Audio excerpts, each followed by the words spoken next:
भाजपला धक्का मिळाला, तर इकडे पैठण नवगाव गटात शिवसेनेचे पोपट औटे हे आघाडीवर आहेत।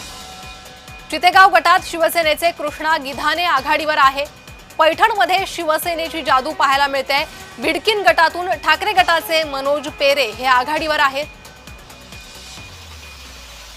पैठण नवगाव गटात शिवसेनेचे उमेदवार आघाडीवर। पुरंदर पंचायत समितीत राष्ट्रवादीच्या गराडे गणातून अर्चना ज्ञानेश्वर कटके ह्या विजयी झाल्या, तर दिवे गणातून राष्ट्रवादी काँग्रेसचे अमित झेंडे हे विजयी झालेले आहेत। पुरंदर पंचायत समितीत राष्ट्रवादीसाठी पोषक असे निकाल समोर येत आहेत। भादोलीतून काँग्रेसच्या सोनाली सावंत या विजयी झालेल्या आहे। काँग्रेससाठी ही आनंदाची बातमी भादोलीतून।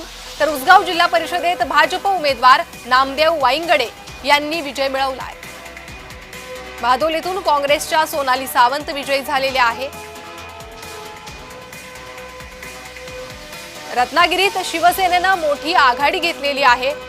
अनेक जागांवर शिवसेनेची आघाडी पाहायला मिळते। 10 जागांपैकी एकूण 8 जागांवर शिवसेनेने सरशी घेतलेली आहे।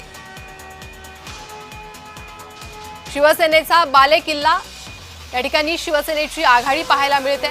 एकूण 10 जागांपैकी 8 जागांवर शिवसेनेने सरशी घेतलेली आहे। रत्नागिरीतील हे निकाल। तर कोल्हापुरात आतापर्यंतच्या निकालात काँग्रेसच भारी। कोल्हापूर हा काँग्रेसचा बालेकिल्ला मानला जातो। मोठे नेते काँग्रेसचे आहे आणि काँग्रेसचा आतापर्यंत 12 जागांवर विजय झालेला आहे। कोल्हापुरातले हे निकाल। दुसऱ्या क्रमांकावर राष्ट्रवादी आहे। राष्ट्रवादी काँग्रेसनं 10 जागा जिंकलेल्या आहे। कोल्हापुरात आतापर्यंतच्या निकालात काँग्रेसच भारी असल्याचं पाहायला मिळतंय। काँग्रेसने अनेक जागांवर आघाडी घेतली आहे। आतापर्यंत 12 जागांवर विजय झालेला आहे। अधिक माहिती घेणार आहोत आमचे प्रतिनिधी अमर पाटील यांच्याकडून। अमर, कोल्हापुरातून काँग्रेससाठी दिलासादायक बातमी आहे। गेल्या काही दिवसापासून चाललेली काँग्रेसची पेचाट आता जिल्हा परिषदेमध्ये पुढे चाटेल। तिथे 12 मतदारसंघामध्ये जिल्हा परिषद मतदारसंघामध्ये आघाडीवर आहे। त्याचबरोबर त्या खालोखाल भाजप असेल, भाजप 7 जागावर आहे, तर शिवसेना शिंदे गट 7 जागावर आहे। राष्ट्रवादी अजित पवार गट 10 जागावर आणि जनस्वराज्य पक्ष 10 जागावर विजयी झालेले कळते। त्यामध्ये स्वाभिमान शक्ती संघटनेचाही एक उमेदवार विजयी झालेला आहे।